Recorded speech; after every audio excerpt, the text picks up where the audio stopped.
पानी पीने का तरीका हर किसी का अलग अलग होता है। कोई गर्म पानी पीता है तो कोई ठंडा, कोई खाली पेट तो कोई खाने के बाद। और फिर उसी तरह पानी पीने के लिए कुछ लोग ग्लास का इस्तेमाल करते हैं तो कोई डायरेक्ट बॉटल से पानी पीना ही ज़्यादा पसंद करते हैं। लेकिन क्या आपने कभी सोचा है कि जब आप इतने अलग अलग तरीके से पानी पीते हैं तो ये शरीर में जाकर आखिर करता क्या है? क्योंकि जाहिर सी बात है कि अलग अलग तरीके से और अलग अलग समय पर पिए गए पानी का शरीर पे एक जैसा असर तो बिल्कुल भी नहीं होगा। सबसे पहले बात करते हैं कि आमतौर पे पानी हमारे शरीर में जाकर आखिर करता क्या है। जब आप पानी पीते हैं तो वो आहार नली से होकर पेट में पहुंचता है, और क्योंकि पानी में पचाने लायक कुछ भी नहीं होता इसलिए पानी पेट से बहुत जल्द ही छोटी आंत में पहुंच जाता है। छोटी आंत से आपका शरीर पानी को सोख कर खून में पहुंचा देता है, और फिर खून के जरिए पानी आपके शरीर के हर कोशिकाओं तक पहुंचता है, जहाँ जरूरत के हिसाब से पानी शरीर में इस्तेमाल होने के बाद बचा हुआ पानी को खून के जरिए किडनी में भेज दिया जाता है, जहाँ से फिल्टर होकर एक्स्ट्रा पानी पेशाब के जरिए शरीर से बाहर निकल जाता है। इस तरह पानी हमारे शरीर में टॉक्सिन्स और वेस्ट को बाहर निकालने के साथ साथ डाइजेस्टिव सिस्टम को ठीक तरीके से काम करने,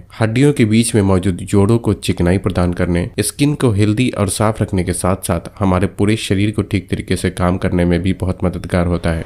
क्या होता है जब आप जरूरत से बहुत कम मात्रा में पानी पीते हैं? हमारे शरीर में सभी अंग छोटी छोटी कोशिकाओं से मिलकर बना होता है, और हमारी कोशिकाओं में लगभग 60% पानी भरा होता है। एनर्जी का प्रोडक्शन और भी कई सारे काम हमारी कोशिकाओं में ही होता है, इसलिए पानी के बिना हमारे शरीर की कोशिकाएं मुरझाने लगती है, जिससे स्किन ड्राई और रफ होने के साथ साथ सर दर्द, कमजोर पाचन और शरीर में ताकत की कमी महसूस होने लगती है।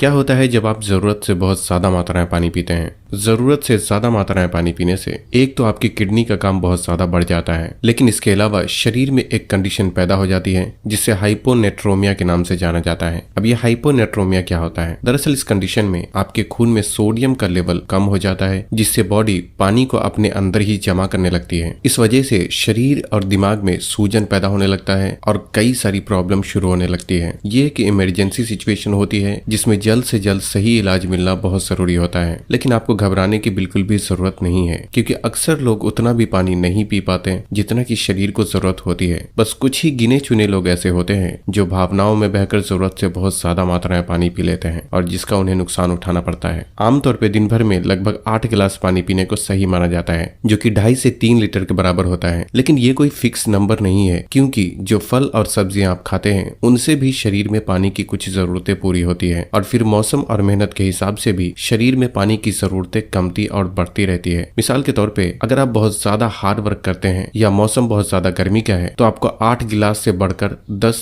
या 12 गिलास या फिर उससे ज्यादा भी पानी पीने की जरूरत पड़ सकती है। लेकिन वही अगर आप बहुत ज्यादा शारीरिक मेहनत का काम नहीं करते और मौसम भी ठंडी का है तो ऐसे में 8 गिलास से कम पानी पीना भी काफी हो जाता है। लेकिन इन सब के अलावा ध्यान देने वाली बात यह भी है कि जब भी हमारे शरीर में पानी की जरूरत होती है तो हमारा शरीर खुद ही हमें प्यास के रूप में इशारे देता है। हालांकि जिन लोगों का ज्यादातर वक्त बैठकर गुजरता है उन्हें बहुत शिद्दत वाली प्यास नहीं लगती, इसलिए ऐसे लोगों के लिए थोड़ी प्यास लगने पर भी पानी पीने का खास ख्याल रखना चाहिए। अक्सर पेशाब के रंग से भी शरीर में पानी की जरूरतों का अंदाजा लगाया जा सकता है। मिसाल के तौर पे अगर पेशाब का रंग ज्यादा पीला हो तो ऐसे में अक्सर ही आपको समझ जाना चाहिए कि अभी आपको पानी पीने की जरूरत है। लेकिन अगर पेशाब का रंग बिल्कुल साफ हो तो ये दर्शाता है कि फिलहाल आपके शरीर को पानी पीने की जरूरत नहीं है। लेकिन अगर प्यास लगी हो तो ऐसे में भी पानी पिया जा सकता है। जल्दी जल्दी में पिया गया पानी आपके शरीर में जाकर क्या करता है? दरअसल जब आप बहुत जल्दी में पानी पीते हैं तो किसी तरह पानी आपके शरीर में चला तो जाता है, लेकिन एक चीज मिस हो जाती है जिसे सलाइवा के नाम से जाना जाता है। दरअसल सलाइवा हमारे मुंह में बनने वाली लार को कहा जाता है, जिसमें अमाइलेज और लिंगुअल लाइपेस जैसे कुछ ऐसे एंजाइम पाए जाते हैं जो कि पानी के साथ पेट में जाकर खाने को तोड़ने और ठीक तरह से डाइजेस्ट करने में मददगार होता है, जिससे हमारे पेट का काम ज्यादा आसान हो जाता है। लेकिन जल्दी जल्दी में पानी पीने से ये फायदे शरीर को नहीं मिल पाते, इसलिए आपको पानी की घूंट मुंह में 2-3 बार इधर उधर घुमाकर निकलना चाहिए, ताकि आपकी मुंह की लार पानी से मिलकर पेट में पहुंचे और ये पाचन में मददगार हो। आमतौर पे 1 गिलास पानी को 3 से 4 सांस में ठहर ठहर कर पीना ज्यादा बेहतर तरीका माना जाता है।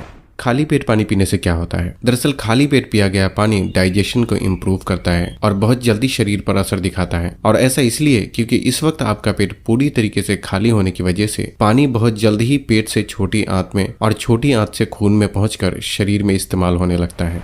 खाना खाने के बाद पिया गया पानी शरीर में जाकर क्या करता है? दोस्तों, जब आप कुछ भी खाते हैं तो आपके पेट में एक तरह का पाचक रस रिलीज होता है जिसे HCl यानी हाइड्रोक्लोरिक एसिड के नाम से जाना जाता है। और इस एसिड की मदद से ही खाना आपके पेट में छोटे छोटे टुकड़े में टूटकर पेस्ट के रूप में बदलता है। यहाँ समझना यह है कि पानी की एक खास तरह की खूबी ये होती है कि उसे किसी भी चीज में जितना ज्यादा मात्रा में मिलाया जाता है ये उसके असर को उतना कम कर देता है। उसी तरह जब आप खाना खाने के तुरंत बाद ग्लास भरकर पानी पीते हैं तो वो पानी पेट में पाचक रस को अपने अंदर घोलकर उसके असर को कम कर देता है, जिससे खाने को तोड़ पाना ज्यादा मुश्किल हो जाता है और इसी वजह से पाचन प्रक्रिया काफी हद तक धीमी पड़ जाती है। इसलिए खाना खाने के आधे से पौने घंटे बाद पानी पीना ज्यादा बेहतर माना जाता है। हालांकि जरूरत पड़ने पर 1 से 2 घूंट पानी पीने में कोई प्रॉब्लम नहीं है, क्योंकि प्रॉब्लम तब होती है जब आप ऐसे में ग्लास भरकर पानी पीते हैं।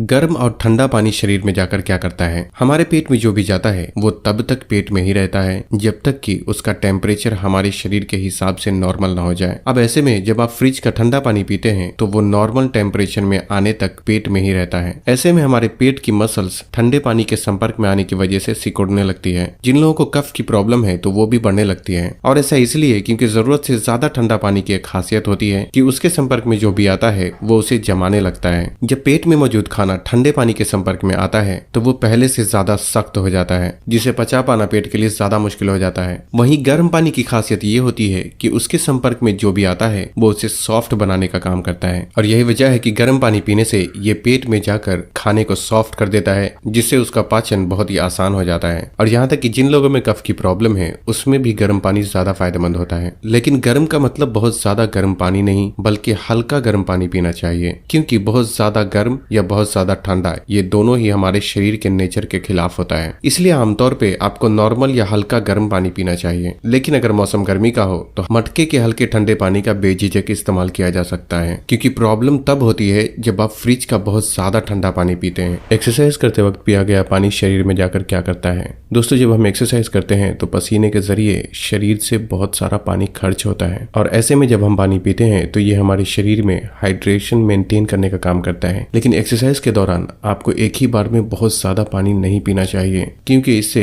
एक्सरसाइज करने में मुश्किलों का सामना करना पड़ सकता है। इसलिए बेहतर है एक्सरसाइज करते वक्त आपको 15 से 20 मिनट के अंतराल में आपको थोड़ा थोड़ा करके पानी पीना चाहिए। मिसाल के तौर पे एक बार में आधा ग्लास या उससे थोड़ा कम पानी पीना ज्यादा बेहतर तरीका हो सकता है। प्लास्टिक बोतल से पिया गया पानी शरीर में जाकर क्या करता है? आमतौर पे कभी कभार प्लास्टिक बोतल में पानी पीने से कुछ खास फर्क नहीं पड़ता, लेकिन प्रॉब्लम तब होती है जब आप प्लास्टिक बोतल का पानी ही रेगुलर इस्तेमाल करने लगते हैं। दरअसल प्लास्टिक बोतल को बनाने में BPA और कई दूसरे तरह के केमिकल का इस्तेमाल किया जाता है, जो कि बोतल के हीट के संपर्क में आने पर केमिकल पानी में घुलने लगता है, और फिर ये पानी शरीर की इम्यूनिटी पर बुरा असर डालने के साथ साथ हार्मोन में इम्बैलेंस पैदा करता है। और कुछ सिचुएशन तो ऐसी होती है कि प्लास्टिक के बर्तन में बहुत ज्यादा लंबे समय तक पानी का इस्तेमाल करने से ये कैंसर जैसी बीमारी भी पैदा कर सकता है। इसलिए जहां तक हो सके प्लास्टिक के बोतल का आपको इस्तेमाल नहीं करना चाहिए, और कभी कभार अगर इस्तेमाल करने की जरूरत पड़ती भी है तो कोशिश करें कि आपको उसको हीट और गर्मी से बचाकर रखना चाहिए। स्पेशली प्लास्टिक के बोतल में आपको गर्म पानी कभी भी स्टोर नहीं करना चाहिए, और ज्यादातर पानी पीने के लिए आपको स्टील या ग्लास के बोतल का इस्तेमाल करना चाहिए। रात में सोने से पहले पिया गया पानी शरीर में जाकर क्या करता है? दोस्तों, आमतौर पे दिन के मुकाबले रात के समय हमारे शरीर को कम मात्रा में पानी की जरूरत होती है, क्योंकि रात में नींद के दौरान हमारे शरीर का ज्यादातर हिस्सा रेस्टिंग पोजीशन में होता है। लेकिन अगर आप ऐसे में सोने से पहले बहुत ज्यादा मात्रा में पानी पीते हैं तो आधी रात में ही उठकर आपको टॉयलेट जाने की जरूरत पड़ जाती है, जिससे नींद में खलल पैदा होती है और दोबारा नींद आने में बहुत ही मुश्किलों का सामना करना पड़ता है। इसलिए अगर आपको सोने से तुरंत पहले या रात में अचानक नींद खुलने पर पानी पीने की जरूरत होती भी है तो ऐसे में आपको पानी पीना तो चाहिए, लेकिन पानी की मात्रा थोड़ी कम रखनी चाहिए। किस बर्तन में पानी पीना ज्यादा बेहतर होता है, आप चाहें तो यहाँ क्लिक करके हमारे चैनल पे मौजूद इस वीडियो को देख सकते हैं। तो बस आज के लिए इतना ही। वीडियो को उन लोगों तक जरूर पहुंचाएं जो इस बारे में नहीं जानते, और तब तक के लिए अपना ख्याल रखें। अल्लाह हाफिज।